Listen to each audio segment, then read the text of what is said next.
Hey everyone, welcome to Queerly Recommended, the podcast that's all about recommending queer movies, books, TV shows, video games. If it's media, you're going to find it here. I'm Tara Scott. I review queer women's fiction at The Lesbian Review, Lambda Literary, and Smart Bitches Trashy Books. And I'm Kris Bryant. I'm a contemporary romance writer who just signed her 18th contract this week. Woo! About women loving women. Yes. Woohoo! Yes, that is exciting. So speaking of Kris, how are things going in your writing life?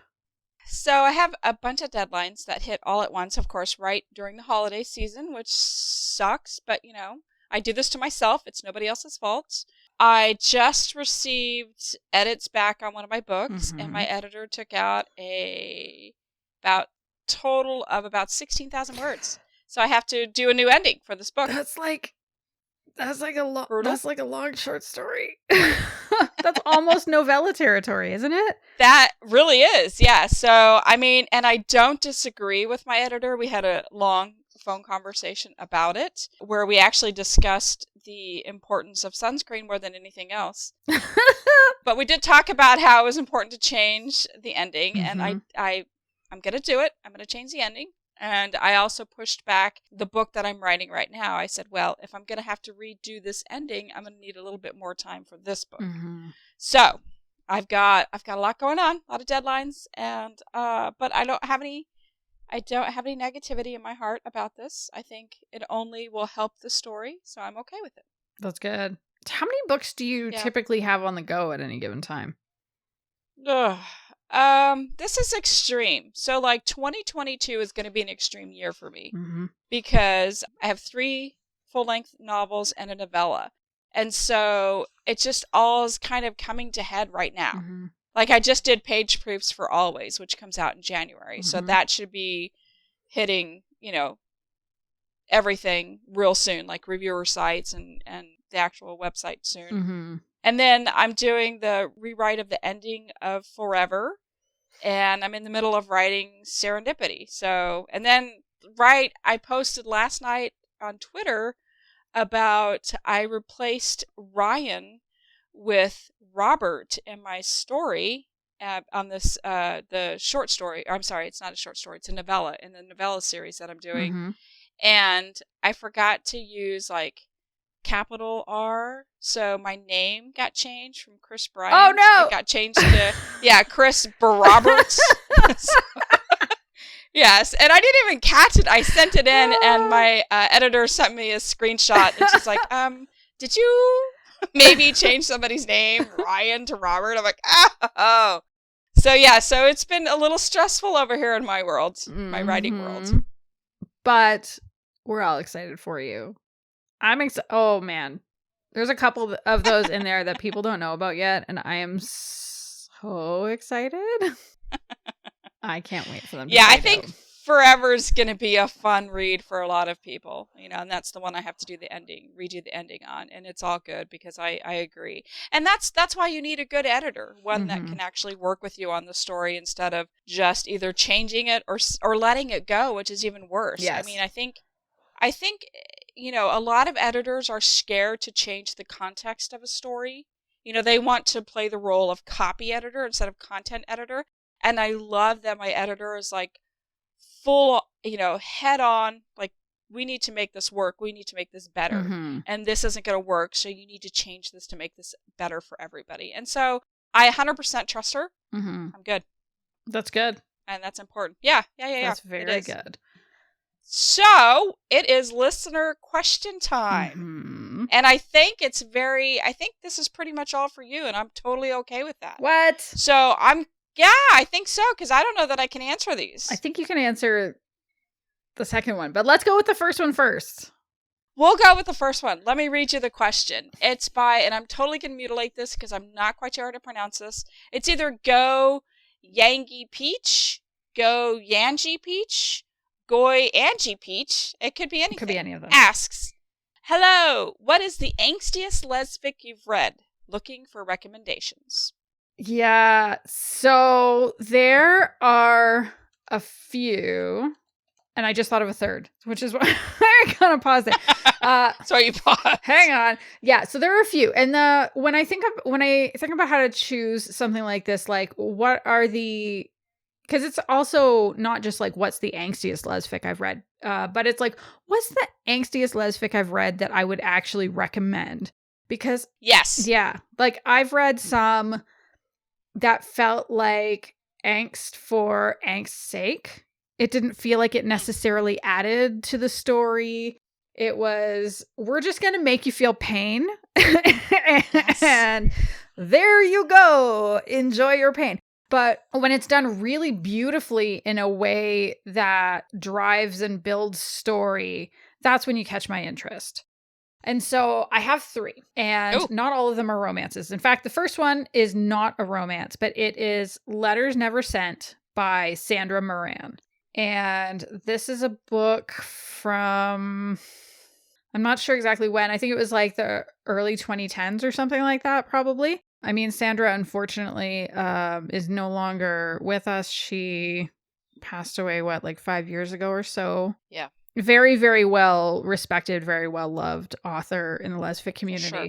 But she didn't write romance novels. And this particular one, this one has a love story. And it's beautiful, but it's like a rip your guts out and then put them all back together kind of story. It's it's a story that's happening in 2 timelines.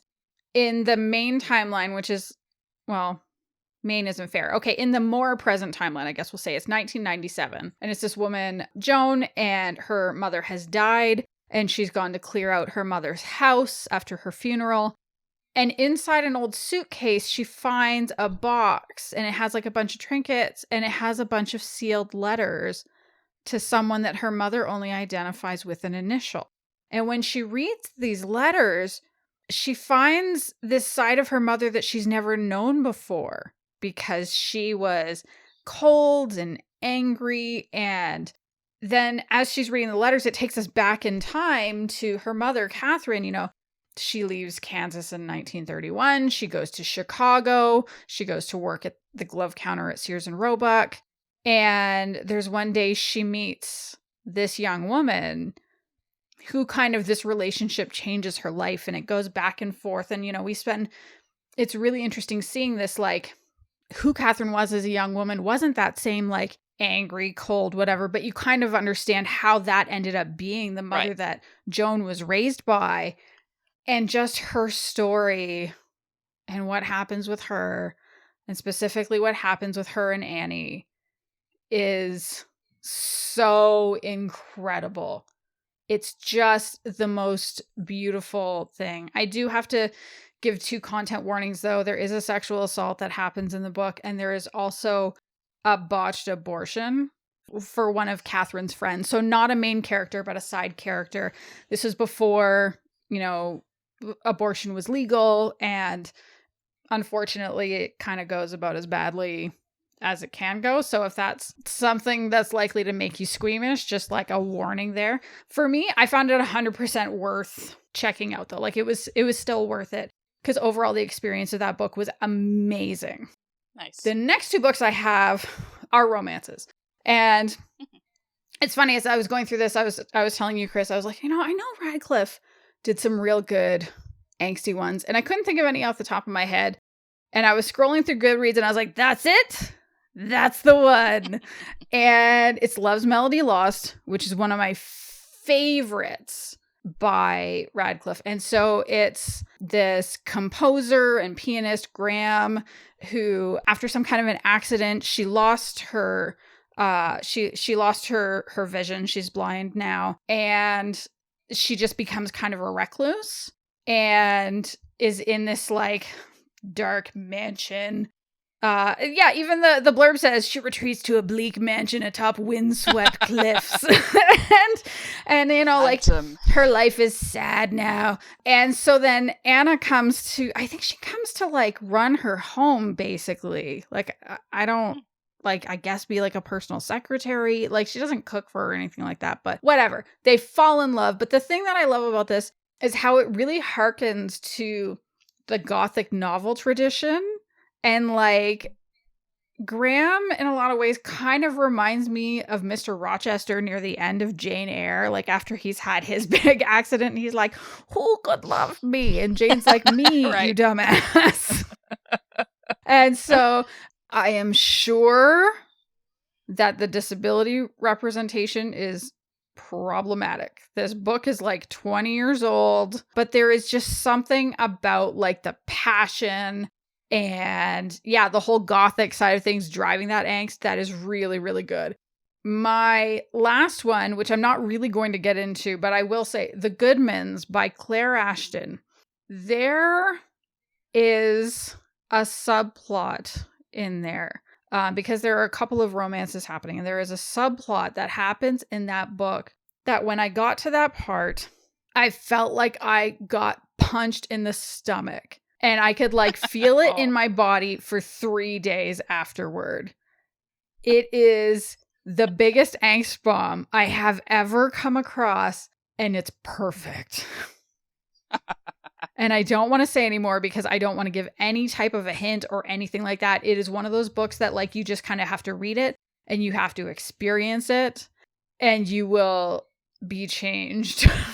Probably. I was like, I just woof. It was, oh my God. I know it got a lot of discussion in the lesfic community for sure. I remember that. Yes. Anyway, I'm going to leave it there. I know that's super cagey. If you want to know more, you know, there are reviews at, I am pretty sure I reviewed it at Smart Bitches Trashy Books. I think Sheena was probably the one who reviewed it at the Lesbian Review. But honestly, just go into it. Don't read anything about it. Just read that book. Yeah. Is my thing. Good. Have you read any angsty lesfic books? I have. I've read a lot of them. Do I have any recommendations? You know, here's the deal. Mm-hmm. I have a hard time with angst. I really do. Mm-hmm. It's too much for me to handle sometimes. It's why I don't watch Lifetime movies and I watch the Hallmark movies because with Lifetime, there's always angst, whereas Hallmark is so sweet and syrupy that, like, I have a hard time with them. But I know that I like you said Radclyffe for sure, and I've read some angsty Melissa Brayden. You can, So we have one of her first ones, Waiting in the Wings, and then the first book in the Tangle series. You know, I do this all the time. I call it the Tangle series. Well, I think the book is called Entangled, isn't it? Yeah, I think, but is it Entangled or is it the first one? Because it's there's like a 3-book. But the first one, whatever the first one is, and I can't remember it now because I think that caught me off guard because I wasn't prepared. Oh, really? But the first one was a roller coaster for me, and I told her, I was like, oh my gosh, you put me on this ride because it was like, oh, everything's better. Oh my God, no, it's worse. It's like a roller coaster, up high, up low. I thought that one wasn't so bad. Strawberry Summer was very, very angsty. Like I cried. Yeah. You're not going to call me on the pun, the book related pun? Yeah. I'm not going to call you on the pun. I hate puns but I couldn't help it. Yeah, I do too. Somebody has ruined puns for me. Mm-hmm. I used to like love them, and I used to every so often, like a perfectly dropped pun is amazing. Sure. Like drop it and run. Yeah. But somebody has ruined puns for me because that's all they talk to me in pun talk. Oh. And I can't deal with it. Like I literally have to leave because I get so angry because they have ruined something so wonderfully. Yeah. It's too much. Yeah. Like you could drop an awesome pun and walk away and just be like, I'm the coolest person ever. But then somebody who talks in nothing but puns, like just irritates the shit out of me. So anyway, okay. So here's another question. KB asks, why lesfic? When did you first discover lesfic? All right. I feel like this is one, like, surely you also can talk about when you first discovered it. Oh, for sure. Yeah. Mm-hmm. Okay, so for me, I feel like I've probably mentioned this and talked about this in an earlier episode, but in case I didn't, I don't really know how to answer the why lesfic question. Maybe it'll be easier if I talk about why I discovered it first, or when I discovered it first. So when I discovered it, I was pregnant with my oldest daughter, so it was a little over 10 years now, probably about 10 and a half years ago, and I was not doing my job at work. I was at work, but I was perhaps a little disengaged, doing a little scrolling on the internet. And I came across, this was when I was a pretty big fan of the site Jezebel, and they reprinted a top 10 list from Autostraddle. And it was something like the top 10 lesbian romances on my Kindle right now. And I read probably half the list. I started with And Playing the Role of Herself by K.E. Lane. And then I read Above All Honor by Radclyffe, and then went on to gobble all the books in that series that were out up to that point. I read It Should Be a Crime by Carson Tate, which is still my favorite of Carson's books. There was another Radclyffe one. Oh, what's that one that everybody loves that has Quinn and the Fated Love? Honor, is it the Fated Love? Fated Love. Yeah. And I think there were a few from Bella on there, but I didn't get into those. And so from there, I kind of just like, that was how I learned about Bold Strokes books. And I read like a ton from Bold Strokes. Pardon me. And then a few years after that, they put out a call for proofreaders, and I applied because I thought, well, I mean, I have a master's in literature. I've been a copywriter for however long. And they said, you know, we pay in books. And I was like, well, I would like books. And so I did that for a couple of years until I realized that if I became a book reviewer, I could get books from any publisher that I wanted. And so that's how I ended up there. So that's kind of how I ended up in lesfic here. Although the thing that's interesting that I completely forgot until a few years ago is that, you know, that wasn't the first lesbian book that I read. When I was in university, I got into Jane Rule, who is a Canadian lesbian fiction author, probably most famous for her book Desert of the Heart, because that was also turned into a film. So, and then I guess like... And I remember that film. Yeah, right?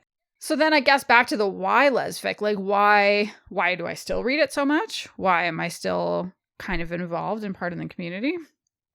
I think the why is that, you know, it brings a more balanced dynamic to relationships than what I was seeing in the opposite sex pairings romances, or even the male romances, because I read a handful of those before I started reading lesfic.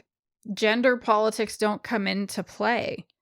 It's more, you still get your tropes, you still get your themes, but it's never like alpha male, I know what you want, and I'm going to tell you, and it's this dick, and it's like, no, go away. It's not like, it's just not like that. And to be fair, I mean, it's not like all opposite sex romances like that either. Like I have read kind of a handful more over the last couple of years, and if you know where to look, you can find good ones, but I don't feel like I see myself in that kind as much either, even as someone who's married to a man, because the romance heroes often don't match the emotional intelligence that Neil has.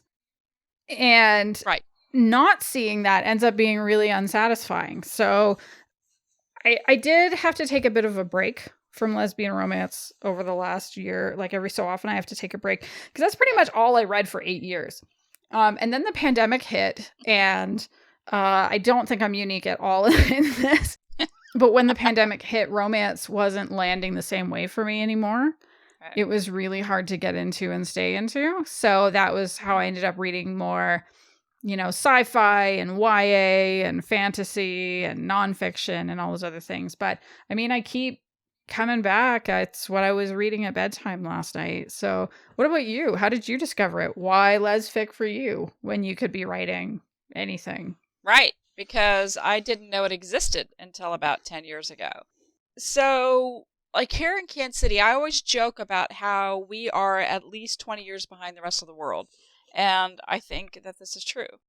And we had one store that had a rainbow flag. And the books that were in there were usually like male, or like they were just so like short stories of like pure erotica. And it like kind of got me like, oh my gosh, there are books out there like this.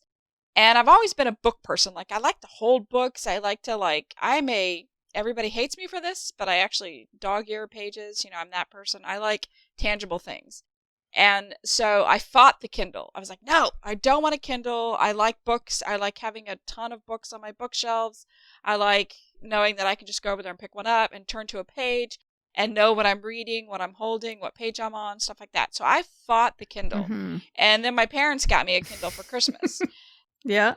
So, and I don't know how I stumbled on it, but I found lesfic on Kindle. And it was so nice because then it says, if you enjoy this book, you know, you can click and buy this book. And so, like, I was looking through all of my orders, and they actually got it for me, it looks like for my birthday in 2011.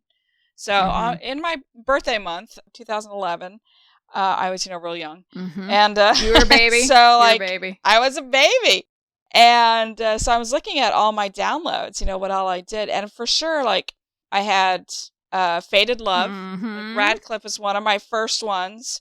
I actually have Thy Neighbor's Wife, Waking Up Gray, Too Close to Touch. So I just kind of went through all of the, you know, suggestions, and then I actually found the whole thing, and I read like 200 books in like no time. I was like, boom, boom, boom, this is amazing. Oh my God, there are people out here just like me, and they write, and their stories, you know, that I've wanted to read my whole life, but I, you know, had to read the bodice rippers from, you know, the bookstores because they didn't cater to LGBTQ people. Yeah, so I just did that. I found it that way. And I said, I'm going to do it. I have a degree in writing, and I never put it to use, so I'm going to do it. So that's when I decided to write lesfic. Pretty cool. Yeah. So, Kris. Yes. What have you been reading or watching lately? I suppose you're just watching because you're writing all the book. If you're not writing a book, you're editing a book. And if you're not editing or writing a book, you're doing page proofs, right? Right. Exactly. So the TV is on. And here's the good news. Dexter started back up, and I'm super excited about Dexter. A lot of people are, and some people are like, who the hell is Dexter? So it is a show on Showtime that ended, I don't know, like 10 years ago. And here's the thing. I didn't watch Dexter when it was on. I like binge watched it during the pandemic. So like I seriously watched all however many seasons there were, like 8 seasons or something like that. And so then it started back up. So it's still kind of new for me. You know, I still kind of remember the characters and stuff. And so it's not, I thought they ended it. They didn't. Okay. No. Well, they ended it, but then they started it back up again. Because in the original, you see that at the end of the season, you see like there's an opening. Oh, okay. And like the world hated how Dexter ended. Hated it. Yeah. So they started it up again. So that's nice. So I'm watching that. And I also just started, I finished the first season, you know, because I can like do it in a day. Yeah. Of The Morning Show with Jennifer Aniston and Reese Witherspoon. So I'm watching that. I just started the second season. And also, you know, I hate it, but the stupid freaking, I love it, the Great British Baking Show. But they do it weekly now. They're doing that stupid weekly thing, you know, like Survivor that I also watch. But they're doing that, and I don't like it, but I love it because I love that show. And I love British humor because they get away with so much that there's no way we could get away with in the United States on their television shows. And it just cracks me up. Yeah. So that's what I'm doing. Yeah. Do you ever watch any of the quiz shows that come out of Britain? No, I don't. There are some fun ones. And they always put comedians on them. And so one of my favorites is called QI. Because it's definitely comedians, but they have a theme for each show. And so, or it'll be a letter. Yeah. Each. Oh, see, I should have, before I said this, I should have looked it up to make sure I actually knew what I was talking about. I'm trying to remember if it's a season, if it's each episode is one letter. It must be each season is based on one letter. It's like everything is every question has to do with a word that has to do with the letter K in an episode, for example. But because it's all comedians, like sometimes they come up with things that are actually true. But often they get more points if they're interesting than if they're correct, which is fun. Oh. And then every year, the other one that we like to watch every year, it's called Big Fat Quiz of the Year. And it's all questions about things that happen throughout the year. But it's also all comedians doing it. And it's hilarious. You can find it on YouTube usually. It's well worth your time. Okay, good. Yeah, because I love quiz shows and I love British humor. So yeah, I'm in. They made you a show. What about you? What have you show? been? What have I've been watching? They did. I know. Yeah. What have I been watching? Okay, so I have been watching more than I have been reading, but I do have a book to tell you all about. Okay. So I have been reading The Demon Equilibrium by Cathy Pegau, friend of the podcast. And I first got to know Cathy because she wrote some sci-fi books for Carina Press. And 2 of them are WLW, and then one of them is a male-female one. But like, they were great. Super, super, super fun romances. Where the sci-fi world building was great, but like the chemistry was fabulous. And so I was like, okay. It's been a while since Cathy put out a book that I've read. Because she also had another series that I did not read, but I think it was like a historical mystery series or something like that, which like mysteries, I'm sorry, Cathy, mysteries are not my jam. They're just not. But with this one, so it's a new book that came out, I think, beginning of November with Bywater Books. So also great, fabulous lesfic publisher. And it's about queer lady demon hunters. Oh, nice. Right? Nice. Yes. Oh, and it's being told in 2 timelines. So there is the present, which is like 1903, and then there is the past, which is 6 years before. And in the present, it's the characters coming back together, and in the past, it's how they got together in the first place. And so there is something sort of second chancey about it, except it isn't like they just broke up. There was some fuckery. They were forced apart. And fuckery. It has something to do with the magical stuff. Magical stuff. That's all I'm going to say. It has like a really good, strong adventure vibe. The chemistry is there. I'm really digging it. I think I'm only about 15-20% in, but really, really enjoying it. And I will report back if it stays good. In terms of what I've been watching, RuPaul's Drag Race UK is still on. Canada's Drag Race is also on. I don't know about anybody else, but I'm weirdly kind of disappointed in both of them. What? I know. That's your jam. That's your jam. But I kind of feel like they're both a little bit boring. And the UK one, I was super interested in because they had their first AFAB queen, like a drag queen who is a woman, assigned female at birth, identifies as a woman, but she was incredible. Her makeup was so good. Victoria Scone, like, she's just fucking great. But she had to go home with an injury in like the 2nd or 3rd episode. And I was like, well, okay, well, at least Veronica Green is still there. Veronica Green was on season 2 of Drag Race UK. And they were in the middle of filming that season when COVID hit. And so they all had to go home and then come back later to finish the season. But she couldn't come back because she had COVID.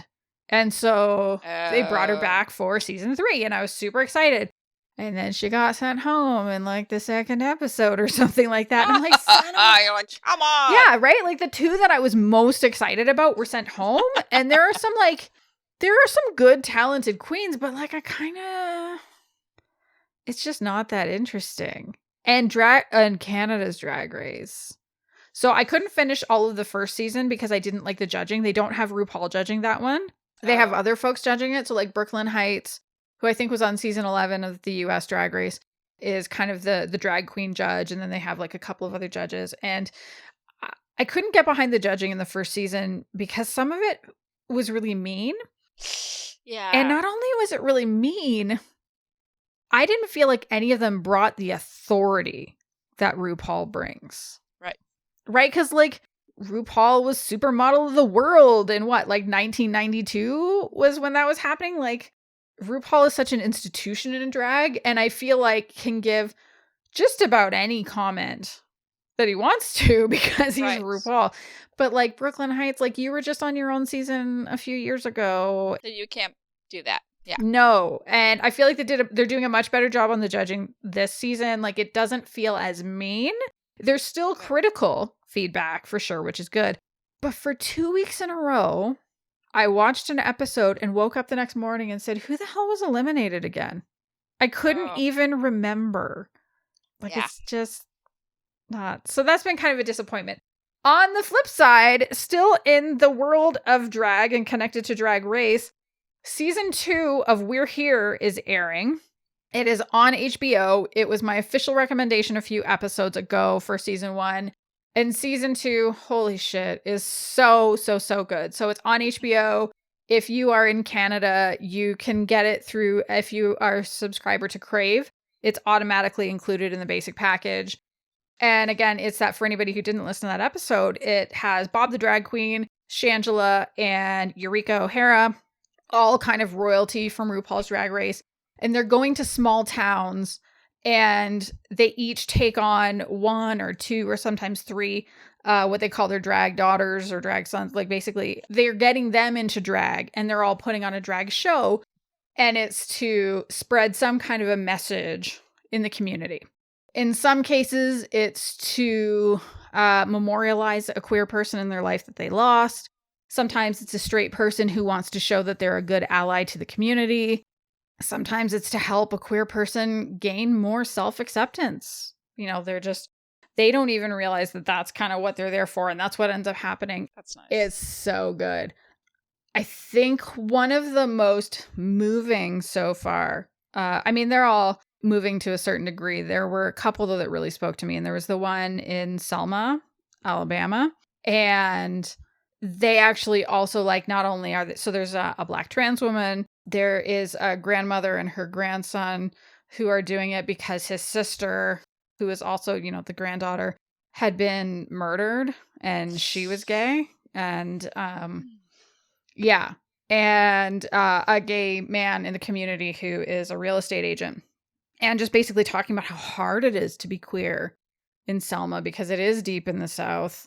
Right. There is a lot of violence in that community they were sharing. But the 3 drag queens met with some of the foot soldiers who were there on Bloody Sunday. And it was incredible. Like, just kind of that reminder that there are still places in the US where, like, history was made. And there are queer people there too. And that struggles are intersectional. It's so, oh my God, it was so good. And then in the episode after that, it was some place in Indiana. And there was a Methodist pastor who got into drag, even though, like, he might get kicked out of the church. He doesn't know.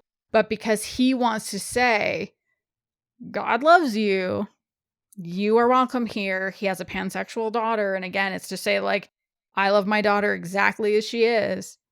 And it was so, I love that pastor. He's so good. And it's like, I don't love a lot of pastors. We know, yeah, that's true. We know. Talked about how I've left the church and how that's like a thing of contention for me. But, like, I can get behind pastors like that, making his church a safe space. So yes, go check out We're Here, because it just continues to be phenomenal. And they actually got 2 extra episodes this season. They had 6 episodes in the first season, and they have 8 episodes this season. I mean, who knows? Maybe they're supposed to have 8 and then COVID fucked it up. I don't know. But yeah, maybe. Well, that's good. You were pretty excited to find out that you were not at the end of it. I was very excited. That's right. Well, I was talking to Kris and I was like, well, there's 1 more episode. Then I was like, I better look it up. And I was like, woohoo, there's 3 more episodes. Yay! Good for you. Best news. All right. So, Kris, what Yes. is your official recommendation this week? So my official recommendation is Beginner's Bet by Fiona Riley. It was one of the audiobooks I listened to on my 24-hour × 2 trek to P-Town, to and from P-Town. Mm-hmm. So, last podcast, we discussed Evelyn Hugo. Mm-hmm. And this was another book that I really enjoyed. And I'm going to go ahead and read the blurb, because it's just the easiest way to describe. I'm really bad at describing things, so the blurb works. Mm-hmm. Okay, Ellison Gamble owns the most successful luxury real estate firm in Boston, but the accomplishment feels hollow when she comes home to an empty house. Institutionalizing her mother for her own safety was the hardest thing Katie Crawford had ever done. The costs are becoming more than she can manage, and her only solution is to sell her childhood home that has fallen to disrepair. After a tense first interaction with Katie, Ellison eventually finds herself in an unlikely friendship and makes a risky offer to help Katie sell her mother's home. Katie will do anything to help her mom, but being attracted to a woman for the first time was not in the plan. Will the risks they take be worth the reward, or have they wagered on a losing bet? So, dun, I know. Dun, dun. So this book is the third in the high stakes series, but it totally can be read as a standalone. You know, it's kind of fun to know who the other characters in the other books are, but it's not a make or break deal. Mm-hmm. And spoiler alert, it takes a lot for me to read a series. It just does. Like yeah. My attention span is that of a gnat, and I've talked about it before. But you know, in this particular series, I have actually read all 3 books, and the first 2 books were good. This book is great. And I think it's because the characters are so different. There's no competitiveness. Like the first book is really, it was kind of funny. There was like a big joke on social media, whether you were Team Trina or Team Kendall. And I was totally Team Kendall, 100%. Mm-hmm. But this one, it was just such a different book. You know, the characters, they're not in the same social or professional field. So it's kind of a rich, poor trope. So there's no competitiveness. There was no quippy banter back and forth. It was all really organic conversation. And that there was a vulnerability when Fiona wrote this book. And it comes through on the page, and it's just so beautifully written. And so when I first started reading this, Rebecca from Ted Lasso, played by Hannah Waddingham, I think is her name, she popped in my head as Ellison. Oh my. Yes. So you're welcome. So you're welcome for that. Yeah. That's who I saw the entire time. You know, strong, intelligent woman who shows her true self to people who deserve to see it. You know, who have broken through this tough exterior just to get to her true heart. So I talked about in the past how when I read books, if they're really, really good, they play like a movie in my head. And this book played, you know, for sure when you know, I had Rebecca as Ellison, for sure it played into a movie. Because like the way Fiona writes is just so special. It's so clear and so good. You know, so the conflict was believable, and you know, the sex, of course, is really good. So here it is. So like, if you like the rich poor trope, and the I thought I knew the ending, but I was so fucking wrong. Then pick up this book. And I listened to the audiobook, and I thought it was great. But I've read the first 2 books, so you can't go wrong either way, either with the audiobook or with the actual tangible book. That sounds pretty great. And like, I should check it out. Yeah, for sure. And it's been getting really good reviews, really good reviews. And usually, you know, when you do a series, you know, the first one's always real big, the second one's okay, and the third one's just kind of, you know, it's okay. But this one, I think it started off like, I really thought that this book was the best out of the series. And like I said, it can be used as a standalone, but it's also nice to know the other characters who are into the story as well from the other books. Pretty exciting. Yes. What about you? What's your official recommendation? Okay. So I mentioned a couple episodes back that I was reading this book, but I finished it. Ooh. And it is high recommendation. Nice. It's The Headmistress by Milena McKay. The premise of this is that Sam Threadneedle is a teacher at Three Dragons, which I have to be honest, I was a little confused at first because I was like, is this a magic school? They have houses. Is this like a not Harry Potter kind of? No, it's not. It's just a fancy boarding school. It's a private boarding school. So Sam is a teacher. She's a math teacher. She's you see her daydreaming about this like super hot one night stand she had with this older woman in New York City a few months before. And then it's just this like, oh, hey, guess what? So we have some new board members and they said that the headmistress needs to be replaced and everybody has to reapply for their jobs.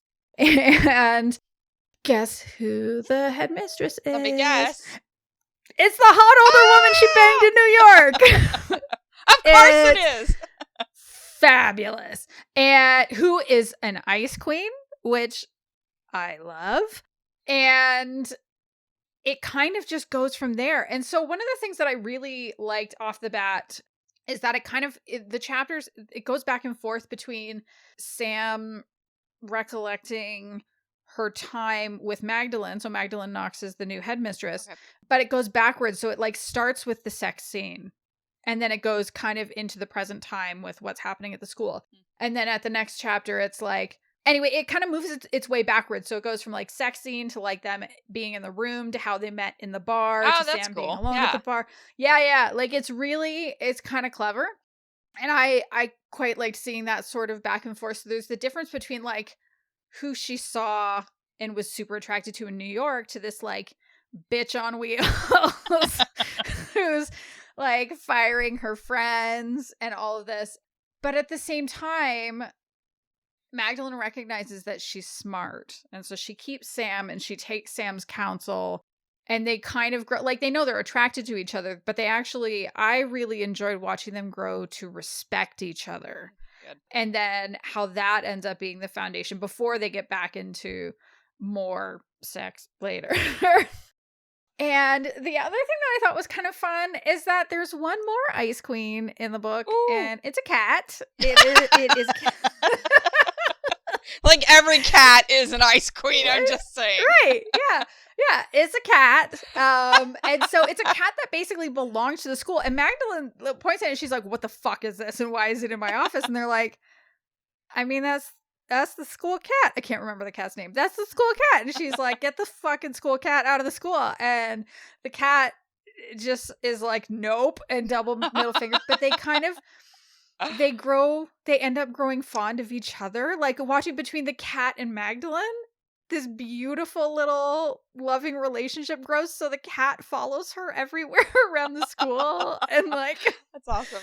Will be protective of her. And then eventually the cat lets Sam in as well because it's like, oh, you're my person's person. Like it's just, I was beyond delighted. Like, yes, that's the awesome. Relationship between Sam and Magdalene is fantastic. Yeah. But chemistry is off the hook. But I never expected to see that happen with the cat and the ice cream. And it had my heart. The other thing, and I hesitate whether to even bring it up because I had no idea. And I was floored. So I will say as little as possible. All I will say is that there is a twist. And the twist was so clever that I will read this book again because I need to read it knowing that piece of information. Okay. Yeah. All right. I'm going to read it. Oh. Is it an audiobook too? Maybe. I love the cover, by the way. I love the cover. Oh. You and I, we're cover snobs, and we're like totally different on covers. So are we agreeing? I have bagged on a lot. I have talked shit about a lot of covers. In my Mine life. Included. And that's okay. Listen, I can respect it. I did. We might be thinking the same cover. I like some of your covers. That's okay. It really didn't do it for me. It's not personal. I know it's not. It's all right. I'm checking if it is in audio. My search on Audible did not turn up anything. And I'm just asking because I know a lot of people are switching over to audiobooks now. And yeah, I because I won't be going on a road trip anytime soon. It'll actually be an actual book for me. Oh yeah. But I know that a lot of people are into the listening. Yeah. So I don't think it is yet. This author is self-published. And I mean, some self-published authors get audiobooks made, but they are expensive and difficult to get made sometimes. So I can understand why. Honestly, though, it's well worth it. Like I said, though, if you start reading it, you're like, is this a not Hogwarts? It's not a not Hogwarts. Just think like fancy private school. Yeah, the Ice Queen age gap thing very, very worked for me. And the cats. Cat. That was the sinker for me. I mean, the swish, like the whole. I'm doing it. I'm gonna read it because there's a cat and I love cats, so I'm in. Well, the thing that was funny about that is I had started reading it. I've had kind of a bit of a tough time this fall with like getting into books and finishing them, and I don't think it's anything to do with the books themselves. I mean, I mentioned in an earlier podcast that my whole family ended up getting COVID, myself included. And while that was shitty from like a physical standpoint, it was, I think, harder for me from a mental health standpoint. I ended up being very, very angry. And so it was hard for me to get into books, and it was harder for me to like stay into books. Right. And so the Headmistress is one that like I picked up and put down probably 3 or 4 times, and nothing to do with the book, more because I was a walking rage ball. And, you know, reading about people falling in love super wasn't working for me. And I saw Lee Winter, who is another, you know, lesfic author, one of my favorites. Love her books. Yeah. Yeah. Oh my God. She writes all the Ice Queens. I love her Ice Queens. And she was talking about how her favorite thing was seeing the 2 Ice Queens, Magdalene and the cat. And I'm like, pardon? And so, Wait, what? and so I got back into it. And then once I got back into it, it was pretty hard for me to put down, actually. Yeah. So yeah, it's fantastic. Highly, highly recommend. Nice. So that is all for this episode. Thank you so, so much for joining us.